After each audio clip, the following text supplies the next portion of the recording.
السلام علیکم ورحمۃ اللہ وبرکاتہ۔ نحمده ونصلي ونسلم على حبيبه الكريم الأمين العزيز الرؤوف الرحيم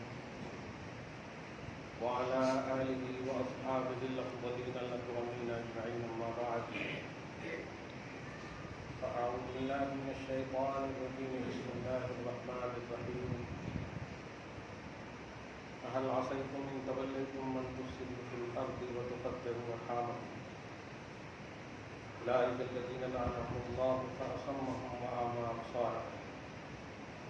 صدق الله العظيم. رسول برکت کے لیے درود شریف پڑھیں اللہ صلی اللہ علیہ وسلم شفیعنا وحبیبنا مولانا محمد الجود والکرم وآلہ الکرام الکریم وآلہ وأصحابہ وبارک وسلم. صلاۃ و سلام علیک یا حبیبی یا سیدی یا رسول اللہ صلی اللہ تعالی علیہ وسلم. شاست حسین، بادشاہ حسین، دین است حسین، دین پناہ است حسین، سردار ندار دست در دست یزید، حقا کی بنائی لا الہ است حسین. چار مصرے معین الملت والدین خواجہ عبدالغفار قطب الافطار الہند رضی اللہ تعالیٰ عنہ کے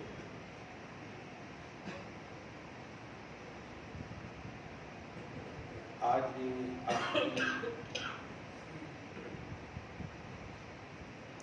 پارٹ پانچواں پنجتن پاک کی مناسبت سے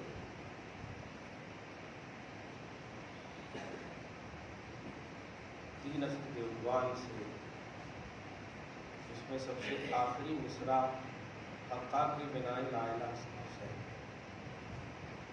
اس کا معنی یہ ہے، حق یہ ہے کہ توحید کی بنیاد ہے اسے. لا الہ کا لفظ جہاں کہیں بھی حدیث میں یا اقوال بزرگاں میں آئے وہاں پورا کلمہ مراد ہوتا ہے. شاہ عبدالعزیز محدث دہلوی رحمۃ اللہ علیہ نے اس بات کی صراحت اپنی تفسیر عزیزی میں کی ہے کہ جہاں کہیں بھی حدیث میں مثلا من قال لا الہ الا اللہ دخل الجنہ، جس نے لا الہ الا اللہ کہا وہ جنتی ہے، تو جنت میں داخل ہو. فرماتے ہیں اس سے مراد پورا کلمہ ہے، صرف لا الہ الا اللہ نہیں بلکہ لا الہ الا اللہ محمد رسول اللہ پورا کلمہ مراد ہے. ایسے ہی خواجہ غریب نواز رضی اللہ تعالیٰ عنہ کی اس آخری مصرے کا بھی معال اور مقصد اور مرجع توحید ہے، یعنی کلمہ طیبہ لا الہ الا اللہ محمد رسول اللہ صلی اللہ علیہ وسلم. حقا کی بنائی لا الہ الا حسین، توحید کی کلمہ طیبہ کی بنیاد حسین. بنیاد سے مراد آپ مسلسل سن رہے ہیں، بنیاد سے مراد اپنے زمانے کے،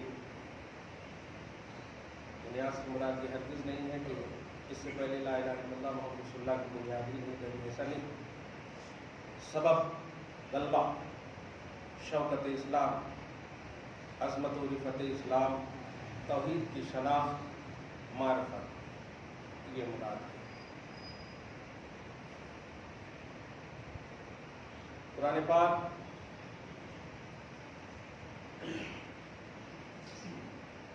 اللہ کا باطل کی آمیزش سے پاک کلام ہے.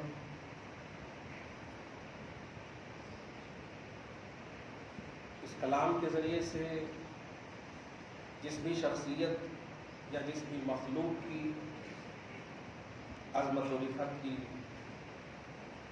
معرفت بتائی جائے، پہچان بتائی جائے، وہ حقیقت اور وصول کا سب سے معیاری اور بلند بالا برہان اور دلیل ہوتی ہے. امام علی مقام رضی اللہ تعالی عنہ کے حوالے سے اللہ رب العزت نے اس کلام میں مختلف زاویوں سے پورے مثبت پہلو کے ساتھ، پوری پازیٹیوٹی کے ساتھ عظمت و رفعت کا اعلان فرمایا ہے۔ اس کا صاف مطلب یہ ہوا کہ وہ قرآن جو ہمارا اسلامک لا ہے، وہ قرآن جس پر ہم ایمان لا کر مسلمان ہوتے ہیں ہوئے، اس قرآن میں اصول اہل بیت علی فاطمہ حسن حسین خصوصاً امام علی مقام رضی اللہ تعالیٰ عنہ کا ذکر جمیل، ذکر صرف نہیں، ذکر جمیل، پازیٹو ذکر، خوبصورت ذکر، خوبصورت تذکرہ اللہ پاک نے فرما کر ایمان کی ایک بنیادی اور توحید کی ایک علامت اور پہچان بتائی۔ حقا کے بنا لا الہ الا اللہ، سچ یہ ہے، حق یہ ہے کہ توحید کا معیار، توحید کی بلند بالا بنیاد ہے اس میں۔ وہ اس لیے نہیں کہ وہ نبی ہیں، وہ اس لیے نہیں کہ رسول ہیں، بلکہ اس لیے کہ شوکت اسلام کے لیے خود کو، اپنے خاندان کو، جو کچھ بھی اسلام نے مانگا تن من دھن سے قربان کر دیا، اس لیے بنیاد حسین، حقا کے بنا لا الہ الا اللہ۔ توضیحات بہت ہو سکتی ہیں۔ دین است حسین کے حوالے سے 2-3 باتیں خصوصاً قرآن کے آئینے میں ہم سب کو سننا ہے۔ سب سے بڑا درس اور سبق اس عنوان کے ذریعے سے، امام علی مقام کے ذریعے سے، کربلا کے ذریعے سے، اہل بیت کی خوبصورت معرفت و شناخت کے ذریعے سے جو ہمیں ملتا ہے، وہ ہے حالات کی پہچان، تقاضے کی معرفت، وقت کی ضرورت و اہمیت، باطل اور حق کی جو سب سے بنیادی شناخت اور پہچان ہوتی ہے، اور حق کو حق ماننا، باطل کو باطل کہنا، یہ امام علی مقام رضی اللہ تعالیٰ عنہ کی پوری زندگی پاک اور خصوصاً شہادت کے عنوان سے یہ ہمیں درس ملتا ہے۔ یاد رکھیے، قرآن پاک نے آپ کو ہم کو جو درس دیا، اسے بلیو کرنا، اسے ماننا، نہ یہ کہ ہمارا اخلاقی ذمہ ہے، بلکہ یہ توحیدی اور ایمانی ذمہ ہے۔ اگر آپ اسے بلیو نہیں کریں گے تو ایمان کے دائرے سے خارج کر دیا جائے گا۔ قرآن پاک نے جو فہرستیں بتائی ہے، آپ ذرا غور کریں۔ پارہ نمبر 28 میں سورہ مجادلہ کی لاسٹ آیت کریمہ کو آپ ذرا دیکھیں۔ اسی طرح سورہ توبہ میں بھی اس کا تذکرہ ہے۔ آیت کریمہ یہ ہے، لا تجد قوما یؤمنون باللہ والیوم الآخر یوادون من حاد اللہ ورسولہ۔ ایک عام ترجمہ مفہوم اور تقریب فہم کے لیے بول رہا ہوں۔ آپ ان لوگوں کو کبھی نہیں پائیں گے جو لوگ اللہ اور یوم آخرت پر ایمان بھی رکھتے ہوں اور اللہ اور اس کے رسول کے دشمنوں سے دوستی بھی رکھتے ہیں۔ اس لفظ پہ غور کریں آپ، لا تجدو، نہیں پائیں گے، قومن، ان لوگوں کو، یؤمنون باللہ والیوم الآخر، جو لوگ اللہ اور یوم آخرت پر ایمان رکھتے ہوں، ایسے لوگوں کو آپ ہرگز نہیں پائیں گے کہ یوادون من حاد اللہ ورسولہ، وہ مودت سے پیش آئیں گے، محبت سے پیش آئیں گے ان لوگوں کے ساتھ جو اللہ اور اس کے رسول کا دشمن ہے۔ من حاد اللہ ورسولہ، اور اس کے بعد کی جو کیٹیگری ہے، یہ ہے قابل عبرت اور یہ ہے خوبصورت عنوان توجہ۔ فرماتا ہے اللہ سبحانہ، وَلَوْ كَانُوا آبَاءَهُمْ، اگرچہ وہ لوگ آباء و اجداد میں سے کیوں نہ ہو، او ابناءہم، یا بیٹے نواسے پوتوں میں سے کیوں نہ ہو، او اخوانہم، یا بھائیوں میں سے کیوں نہ ہو، او عشیرتہم، قبیلے کیوں نہ ہو، کنبے کیوں نہ ہو، پوری جتنی بھی چیزیں ہیں، وَلَوْ كَانُوا آبَاءَهُمْ او ابناءہم او اخوانہم او عشیرتہم، یعنی ایسے لوگ جو اللہ اور یوم آخرت پر ایمان رکھتے ہوں، وہ اللہ اور اس کے رسول کے دشمنوں سے کبھی بھی مودت اور مروت نہیں رکھیں گے. یہ ایمانی تقاضا ہے. اگرچہ ان کے اصول سامنے ہوں یا ان کے فروع سامنے، ان کے آباء و اجداد سامنے ہوں یا ان کی نسلیں سامنے، اللہ اور رسول کے سامنے کوئی بھی مقابل نہیں آ سکتا. ریلیٹڈ بن کر کے آئے گا محبت کی دنیا میں تو قبول ہوگا، مقابل بن کر آئے گا تو رشتے بھی رسول کا مقدم رہے گا، اللہ کا مقدم رہے گا. اسی طرح آپ دیکھیں پارہ نمبر 11 میں سورہ توبہ یا 10 میں، ان کانوا آباؤکم او ابناؤکم او ازواجکم او عشیرتکم واموال اقترفتموها وتجارة تخشون کسادها ومساکن ترضونها احب الیکم من اللہ ورسولہ. آیت کے ترجمہ سے پہلے بتا دوں کہ جہاں پر اللہ اور اس کے رسول کا مفہوم پیش کیا جاتا ہے وہاں پر اللہ کا ذکر جو ہے اجلالن ہوتا ہے. اجلالن کا مطلب تعظیمن ہوتا ہے. حقیقت میں مراد مصطفیٰ ہی ہوتے ہیں، مصطفیٰ ہی ہوتے ہیں. اسی لیے قرآن پاک میں فرمایا گیا سورہ نساء میں آیت نمبر 80 میں، من یطع الرسول فقد اطاع اللہ. جس نے رسول کو مانا اس نے خدا کو مانا. جس نے رسول کو مانا، تو جہاں پر بھی اطاعت اللہ رسول کی اطاعت کرو، اس سے مراد رسول ہی ہے. کیونکہ آپ کیسے اطاعت کریں گے اللہ کی؟ اللہ کی اطاعت صرف احکام میں اقوال میں ہوگی، پریکٹیکلی دنیا میں رسول ہی کی اطاعت کرو. اللہ نور ہے جسم سے پاک ہے. آپ نہیں دیکھ پائیں گے، آپ مشاہدہ میں نہیں لا سکتے، ادراک میں نہیں لا سکتے، احساسات میں نہیں لا سکتے، وہ غیب ہے. اس لیے اس مفہوم کے آئینے میں آپ دیکھیں اللہ پاک فرماتا ہے باپ داداؤں کی فہرستیں بناؤ، ہاں. اولادوں کی فہرستیں بناؤ، ہاں. بیویوں کی فہرستیں بناؤ، بھائیوں کی فہرستیں بناؤ، قبیلوں کی فہرستیں بناؤ، اچھے اپارٹمنٹس کی، گھروں کی، محلات کی فہرستیں بناؤ، تجارت کی فہرستیں بناؤ. جو محل تمہیں سب سے بیسٹ لگتا ہے ان کی بھی فہرستیں بناؤ. ان سب کی فہرستیں بنا کر کے سنو، میرے حبیب کو ایک طرف رکھو اور آپ مجھے بتاؤ میرا حبیب محبوب ہے یا یہ چیزیں محبوب ہیں. اللہ پاک ان کان آبا، اچھا یہ بھی زبان رسالت ہی سے کہوا رہا اللہ تعالیٰ، قل ان کان آباؤکم وابناؤکم وازواجکم واخوانکم وعشیرتکم واموال اقترفتموها وتجارۃ تخشون کسادها ومساکن ترضونها احب الیکم من اللہ ورسولہ. اللہ اس کے رسول سے زیادہ محبوب یہ سب ہیں.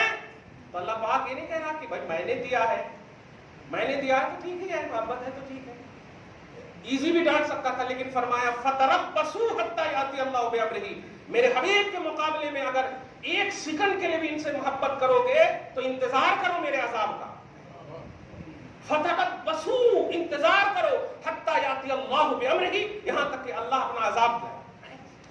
وہی باپ دیتا ہے، وہی بیٹا دیتا ہے، وہی مال دیتا، وہی تجارت دیتا، وہی اپارٹمنٹس دیتے ہیں، وہی گھر، ساری چیزیں وہی دیتا. دینے والا خود کہہ رہا ہے کہ یہ چیزیں میں نے دی ہے لیکن میرے نزدیک ان کی ویلیو. اللہ کے نزدیک تمام محبوب ترین چیزوں کو ایک طرف، محمد عربی کو ایک طرف. آپ سمجھئے ان باتوں. لوگ انگشت نمائی کرتے ہیں، وہ سمجھتے نہیں ہیں، لیکن آپ تو اپنے ہیں، آپ تو سمجھئے. آپ کے پاس مصطفیٰ نیم تک کا حق ادا کرنے کے لیے پوری عمر نہیں ہے. آپ کہاں جا رہے ہیں؟ ساتھ رسالت کے اوصاف و کمالات کے لیے آپ کی ہزاروں عمریں بھی آپ کو مل جائیں گی نا، تو آپ نہیں کر سکتے ذکر مکمل. یہ ہے پازیٹیوٹی، یہ تصور ہے. وقت پر نعرے بازیاں، چیخ پکار، یہ محبت نہیں ہے. مصطفیٰ کو جاننا، قدم میں گرے رہنا، یہ ہے محبت کی پہچان. کیوں نہیں آپ کی دعاؤں میں وہ تاثیر ہے؟ وہاں کوڑے کھا کھا کر کے مصطفیٰ کے تصور میں ایسا مسکراتے تھے کہ مارنے والا دشمن بھی پریشان ہو جاتا تھا.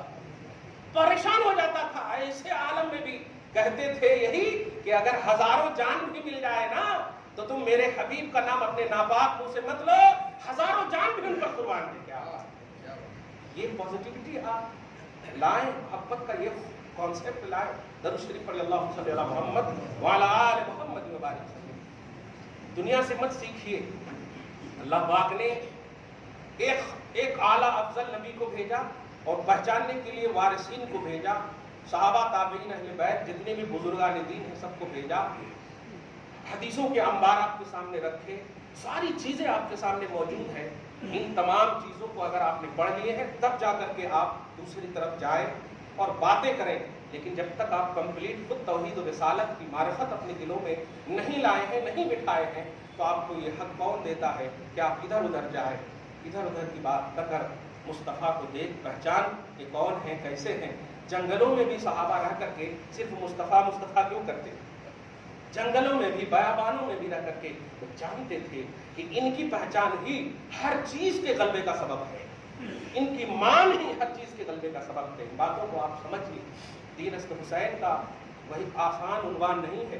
اللہ پاک نے عمر دیا تو اس پر اور گفتگو ہوگی، لیکن پنج دن پاک کے صدقے میں آج 5واں پارٹ سنیے اور سمجھیے.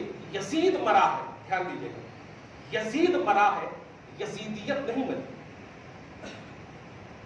مشن جو ہوتا ہے نا، باطل کا بھی مشن ہے.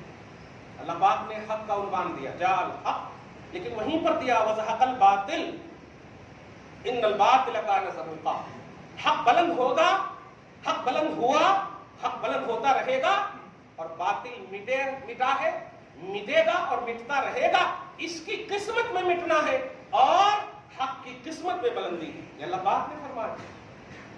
اللہ پاک اسلام و یعلو، اسلام کو بلندی میں نے دی ہے، اسلام کو بلند میں کرتا ہوں، کرتا رہوں گا. میں اس سے پیار کرتا ہوں. تم تو ایک امین ہو، بس تم کو تو ایک امانت کے طور پر دیا، تم حفاظت کرنے اپنی پاسبلٹی کے حساب سے کرو، لیکن حقیقی محافظ اسلام کا میں ہوں. اس تصور میں اگر رہو گے تو تمہاری زبان سے یہ جملہ نکلے گا، ٹھیک ہے میں تو ختم ہو سکتا ہوں لیکن اللہ تو حی القیوم ہے، تو ہمیشہ قائم رہنے والا ہے. وہ آپ زندہ ہے، سب کو زندگی بخشنے والا ہے. لا تأخذہ سنۃ ولا نوم. ارے ہم تو سو کر مرنے والے بھی ہیں، لیکن اسے تو اونگ تک نہیں آتی ہے، اسے تو آنکھ کی جھپک تک نہیں آتی ہے. وہ اینی ٹائم زندہ ہے، وہ ہمیشہ زندہ ہے. ایسا زندہ رہنے والی ذات اللہ سبحانہ ہے، اور وہ کہہ رہا ہے میں اس کی حفاظت کروں گا، میں اس کی حفاظت کروں گا. اور یہی تصور جو ہے امام حسین کو آج تک سارے مومنوں کے سینوں میں زندہ رکھا ہے. یہی تصور کی خاطر اور اسی سبب معرفت الہ کے لیے دنیا والوں کو پیغام دیا امام حسین نے کہ دیکھو کسی جگہ میں یا کسی، اچھا ایک اور بات، بڑی اہم بات، شے ممتاز نسبت سے ہوتی ہے. آج کربلا کی جو عظمتوں کو سلام پیش کیا جاتا ہے، میں پوچھتا ہوں امام حسین کے جانے سے پہلے کربلا کی کیا پہچان تھی؟ کیا پہچان تھی؟ آج نادخواں شعراء حضرات اپنے شعر میں کربلا تیری قسمت پہ لاکھوں سلام، ان سے ذرا پوچھئے کہ یہ تخیلات قدم حسین کے رنجا ہونے سے پہلے ہے، حسین کا قدم مبارک وہاں پڑا اس سے پہلے کا ہے؟ یہی جواب ملے گا نہیں. قدم حسین نے میرے شعر کو تخیل عطا کیا ہے، میری شعریت کو تخیل عطا کیا ہے. تو ان کا قدم نہ پڑتا تو وہ معظم اور باعظمت نہیں ہوتا، ہمارا تخیل بلند نہیں ہوتا. کیا سمجھے آپ؟ حسین کی خاطر اس خطے کو عظمت ملی ہے، حسین کی خاطر. اس لفظ حسین کی خاطر کو سمجھیے آپ، اور میسج سمجھیے، پیغام سمجھیے اور پیام بھی سمجھیے دین است حسین کے حوالے سے. اللہ آپ کے جذبات کو سلامت رکھے، لیکن خدا کے واسطے یہ باطل کے مقابلے میں یہ جذبات کا استعمال نہ ہو. دھیان دیجیے گا، حق کی خاطر یہ جذبات کا استعمال ہو. اس لفظ کو پہلے سمجھیے، حق کی خاطر. اسی لیے آپ دیکھیں کہ اگر پورے کربلا کے منظر نامے کو آپ ذرا غور کریں گے نا، تو ایک ایک بھی شہید ہوتے تھے نا. ہمارے معاشرے اور سوسائٹی میں اگر کسی کا کچھ ہو جائے، بلا وجہ اگر کسی کی گرفتاری ہو جائے تو ہم چیخ چلانے لگتے ہیں نا، لیکن وہاں لاش تک ہے سامنے، مار دیا گیا ہے. ایسے عالم میں بھی بجائے سامنے والے کو کچھ کیچ کیجیے گا اس جملے میں، سامنے والے کو برا بھلا یا چیخ پکار کا تختہ مشق بنانے کا عنوان بنانے سے پہلے حسین لاش مبارک کی قدر کرتے ہوئے لا رہے ہیں. اور اس کے بعد کہتے ہیں کیوں ایسا کر رہے ہو؟ پہچانو مجھے، پہچانو مجھے، میرے چاہنے والوں کو پہچانو. کیا میرے نانا نے نہیں کہا کہ جو جو ان سے محبت کرے اللہ ان سے تو محبت فرما؟ یہ ساری جو مطلب یہ کہ امام حسین نے کربلا میں یہ پیش فرما رہے ہیں. ذرا سمجھیے، آپ اپنی زندگی کو غیروں کے سامنے کیسے منوانا ہے، کیسے منوانا ہے، حقائق کو کیسے پیش کرنا ہے، یہ تصور حسین میں اور واقعات کربلا میں خاص طور سے جو پیغامی تصور آپ کو مل رہا، آپ کو جب ہم پہچانیں گے ہی نہیں تو مانیں گے کیسے؟ پہچانیں گے ہی نہیں تو ہم مانیں گے کیسے آپ کو؟ آپ سمجھ رہے ہیں ان باتوں کو؟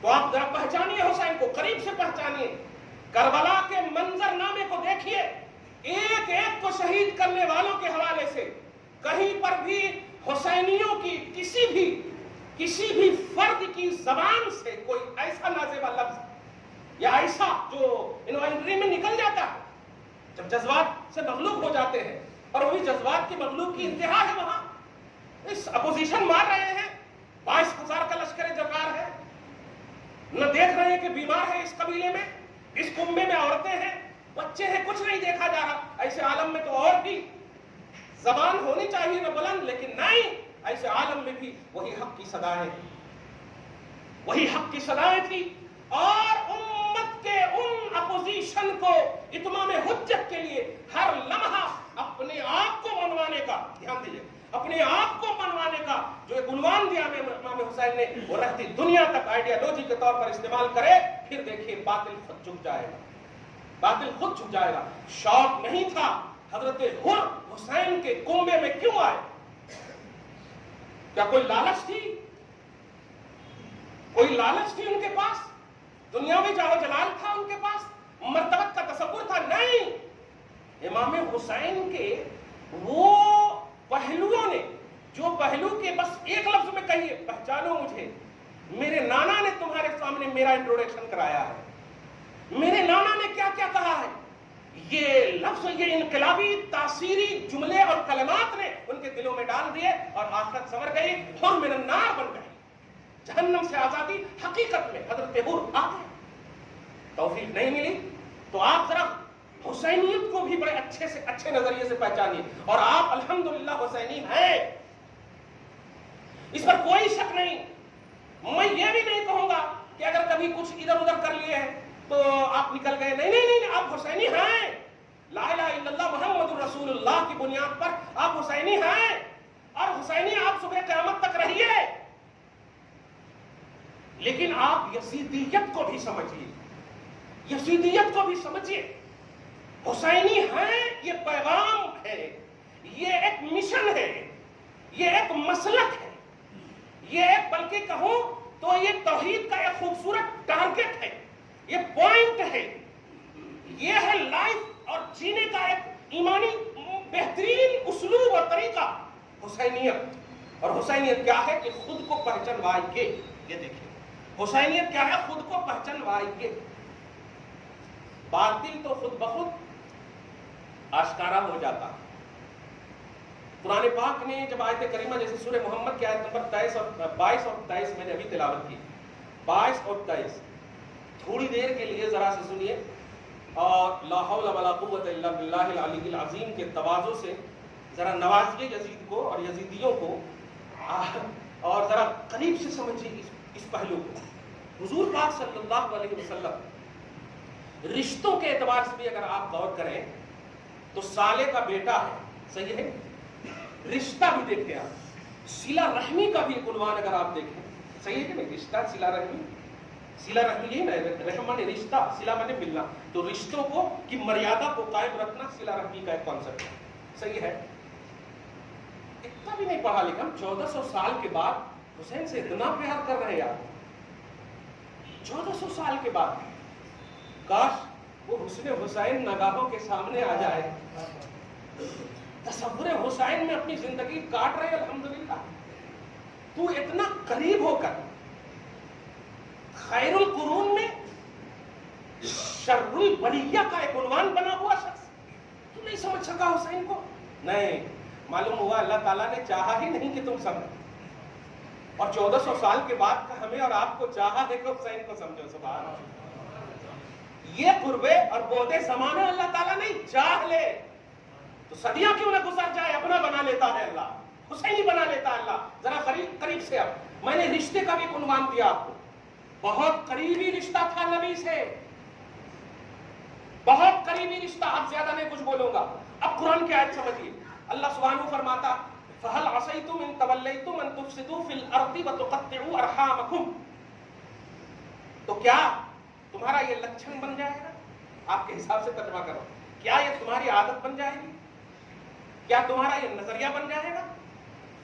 کیا تمہاری یہ سوچ بن جائے گی کہ اگر تمہیں حکومت مل جائے، اگر تم والی بن جاؤ، اگر تم اقتدار، صاحب اقتدار بن جاؤ، تو یہ تمہاری عادت ہوگی کہ ان تفسدوا فی الارض، تم زمین میں فساد مچاؤ. فساد سے پہلے ان تولیتم ہے. ان تولیتم کا مطلب والی بننا، حاکم بننا، صاحب اقتدار بننا.